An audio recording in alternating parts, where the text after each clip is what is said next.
Have a nice day. Today is Sunday, 20th of October 2024. From the history point of view, Sino-Indian War started with the simultaneous Chinese offensives in Ladakh on October 20, that is today in 1962, this day in history. The day is also celebrated as National Solidarity Day. In India, October 20th is observed as National Solidarity Day, which emphasizes the importance of the unity and integrity in safeguarding the nation. So, starting the newspaper analysis with the newspaper The Hindu states that grave mistake, says Netanyahu after attempt on his life. Iran alleges Hezbollah behind drone attack.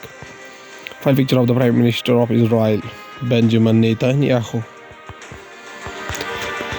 The Israeli Prime Minister's office said a drone was launched towards his residence in Akel, Syria, but he and his wife were not home at the time.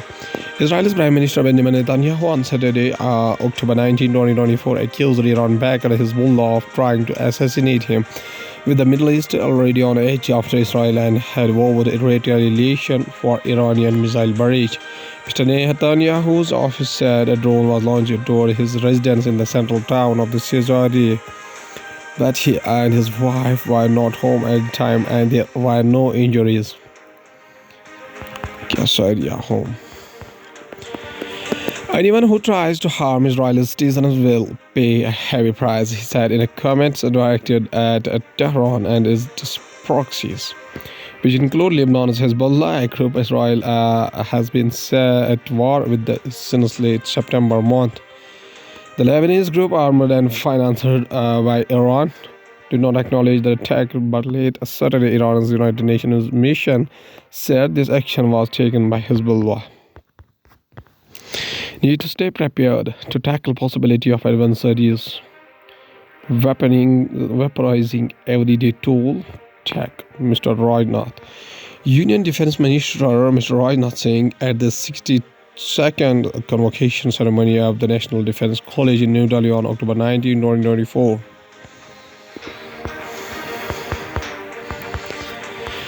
The Union Defense Minister urged the officers to become strategic thinkers who are capable of anticipating future conflicts, understanding global political dynamics, and are leading with both intelligence and empathy.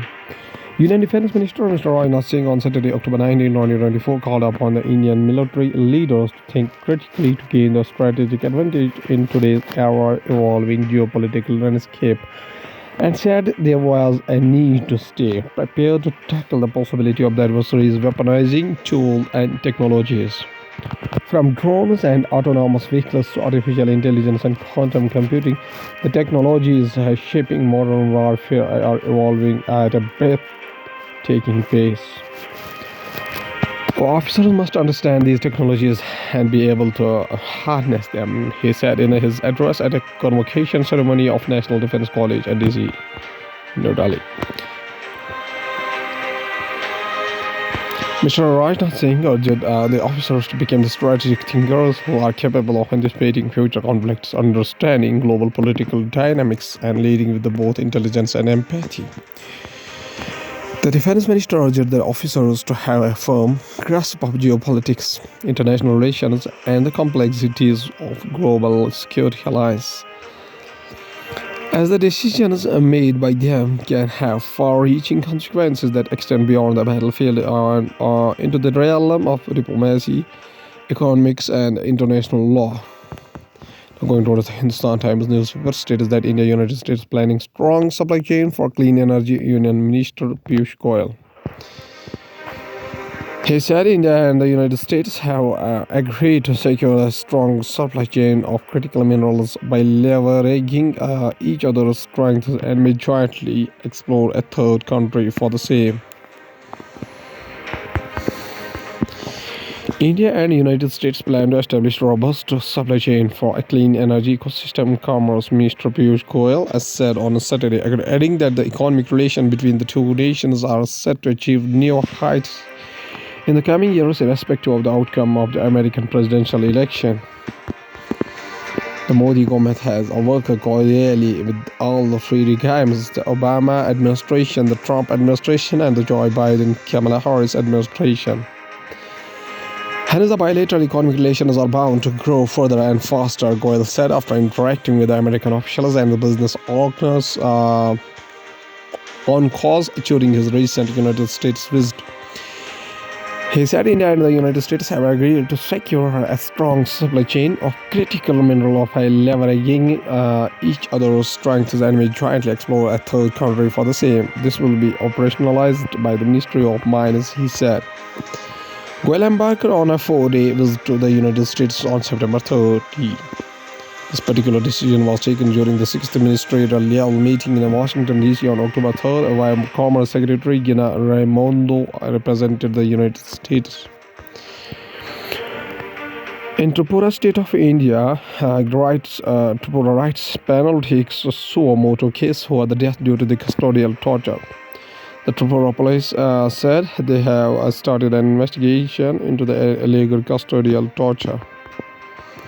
Agartala, the capital of Tripura, the Tripura Human Rights Commission on Friday took suo motu complaint over the death of the 33-year-old man allegedly due to custodial torture in South Tripura district the previous day, and directed the Director General of Police (DGP) to inquire into the matter and submit an interim report within the next 15 days.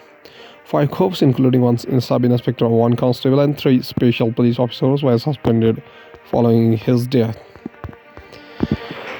Listening to Gandhi in our troubled times. Chennai, October 2nd. Floral tributes are being paid to the Mahatma Gandhi on his 155th birth anniversary in Chennai on Wednesday. One thinks of Mahatma Gandhi in so many contexts these days that it seems he is alive and around. His stamp on creating certain things is so deep that one wonders if he has turned into a stereotype in the collective mind. Take a war, for instance. A war always met violence, but the reports we read daily on the international page indicate how war violence has graduated to a different level. Israel's revenge war against Palestine is deaf to all the advice for restraint. It is easy to attribute Israel's unending rage to America's support. Equally easy to say that America does not mind being ignored because its deep state is committed to Israel. As spectators, we are saturated with the images of rubble and the newly wounded. No point watching, but the news anchors insist to stay with us. Going towards the economy of the country from the business point of view, India has all growth and drivers China had 20 years ago, raising education levels, Jean Pierre Landau. The world's second largest economy is experiencing deflationary pressures due to the sharp decline in the property market and weak consumer confidence.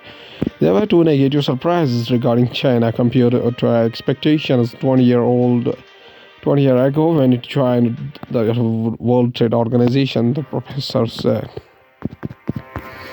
Health cover for senior citizens, term life insurance may get GST waiver. Rate raging. Excise notebooks, cycles under rupees 10,000 to 20 litre plus water package to attract a lower 5% GST. Rupees 15,000 plus shows, rupees 25,000 plus watch may be taxed at a higher 28%. The final decision will be taken after the discussion at the next GST Council meeting, likely to be held in the November-December. How solar module producers are taking the IPO route to fuel expansion counter Chinese dominance. Why the Energies are India's largest player in the sector to launch IPO on Monday. India's $8 billion solar module market has grown to nearly 60 gigawatt in the domestic module assembly capacity and 8 gigawatt in the cell production capacity. Going towards the world news, including highest calls for ceasefire in the Israel-Gaza war and a tight election race. Drone targets Israeli Prime Minister residence aim at escalating conflict with the Hezbollah. Trump claims China respects him as Jinping knows he is crazy. G7 reaffirms support for Ukraine's NATO bid, raises concerns over the United Nations peacekeepers in Lebanon. 3 killed, 8 injured in Mississippi shooting after school's football game. Attempt by Iran's proxy Hezbollah to assassinate me was a grave mistake. Netanyahu after a drone target home. Now going to our science and tech, we have company uses mining dust to enhance carbon capture. Alt carbon collects crushed basalt from the Raj Mahal mines and has them sprinkled in their tea estates.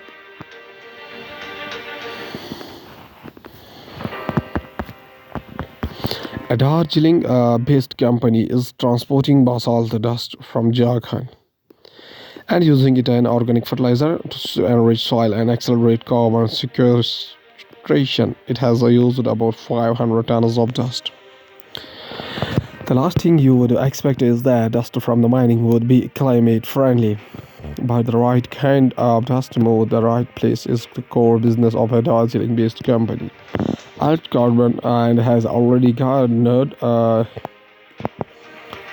lakh in investments for carbon credit companies. At the heart of the company's approach is the geochemical process called rock weathering. All rock naturally break down into mineral over the thousands of years. This happens mainly due to the being exposed to rain and heat, and the consequence of this process is that atmospheric carbon reacts with these minerals, calcium and magnesium largely, and becomes biocarbonates.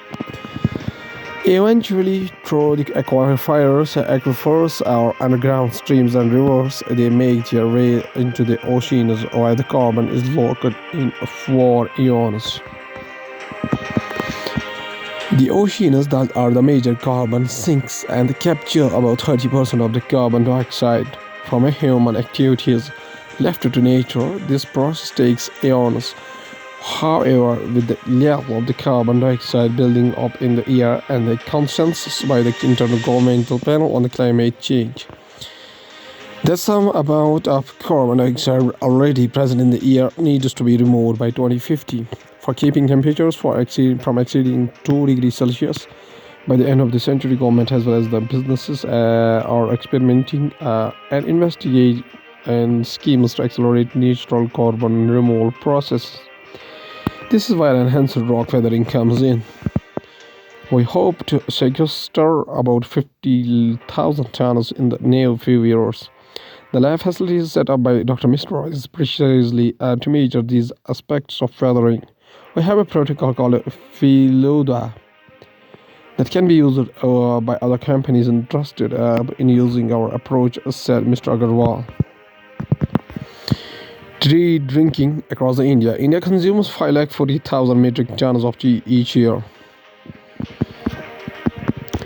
Tea plants came to India from China and Southeastern Asia about 3 centuries ago. Brought here by India by the British colonialists. While experimenting to introduce tea in India, they noticed that tea plants with thicker leaves also grew in Assam.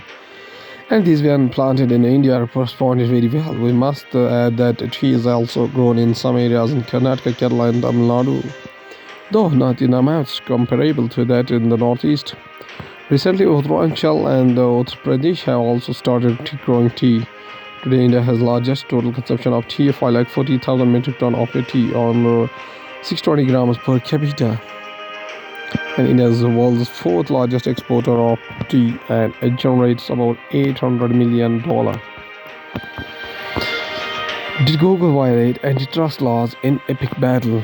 This illustration picture shows a person waiting for an update of the Epic Games Fortnite on their smartphone in the Los Angeles on August 14, 2020. On October 7, United States District Judge James John Donato issued an injunction against the Alphabet-owned Google, ordering the tech giant to open up its Play Store to third-party apps. The ruling prohibits Google from cutting exclusive deals with the applications developers and phone manufacturers, requiring them to pre-install the Play Store on their devices. Furthermore, Google is now required to allow app developers to offer alternative payment options with their apps. Kala Azar, India to seek World Health Organization certification for eliminating disease. A Kala Azar infected man shows his second doctors during a medical camp in Malda district in West Bengal in 2017. Kala Azar is a disease caused by the protozoa parasite that is transmitted by the bite of an infected female sandfly. India could be the threshold of eliminating Kala Azar as a public health problem, with the country having managed to keep the number of cases under 1 in 10,000 as per the World Health Organization parameters for eliminating certification for 2 consecutive years now. Kala Azar is the second deadliest parasite disease after the malaria in India. As per figures released by the Health Ministry of India, registered 595 cases and 4 deaths in 2023, and this year it has recorded 339 cases and 1 death so far. Kala Azar is a disease caused by the protozoa parasite that is transmitted by the bite of an infected female sandfly. Symptoms include irregular fevers, weight loss, enlarged spleen, and liver and anemia. Kala Azar is fatal if left untreated in most than 95% of the cases. India's National Health Policy 2002 initially set a target of eliminating Kala Azar by 2010, but this was later revised in 2015, 2017, and then 2020. The World Health Organization neglected tropical disease roadmap set a goal of eliminating Kala Azar by 2020. But the target was not achieved. The World Health Organization is now accelerating work to achieve the target by 2030. Last, there's a famous quotation by a famous freedom fighter, Mohandas Karamchand Gandhi. M.K. Gandhi was an Indian lawyer and anti-colonial nationalist. Birth anniversary 2nd October 1869 up to 30th of January 1948. Political ethicist who employed non-violent resistance to lead the successful campaign of India's independence from the British rule. He inspired movements for civil rights and freedom across the world. The honorific Mahatma, Sanskrit great soul, venerable, first applied to him in South Africa in the 1940s, is now used throughout the world. Gandhi's vision of an independent India based on the religious pluralism was challenged in the early 1940s by Muslim nationalism, which demanded a separate homeland for Muslims within British India. In August 1947, Britain granted independence, but the British Indian Empire was partitioned into 2 dominions, a Hindu majority India and a Muslim majority Pakistan. As many displaced Hindus, Muslims, and Sikhs made their way to their new lands, religious violence broke out, especially in the Punjab and the Bengal. Abstaining from the official celebration of the independence, Gandhi visited the affected area, attempting to alleviate distress. In the months following, he undertook several hunger strikes to stop the religious violence. The last of these was begun in Delhi on 12th of January 1948. When Gandhi was 78, the belief that Gandhi had been too resolute in his defense of both Pakistan and Indian Muslims spread among some Hindus in India.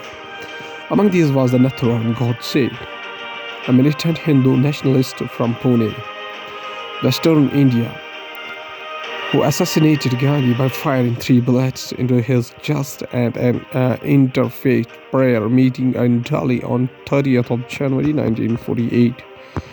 Mr. Gandhi says a very famous quotation. He says that, "If I have the belief that I can do it, I shall surely acquire the capacity to do it, even if I may not have it at the beginning." Okay, thank you.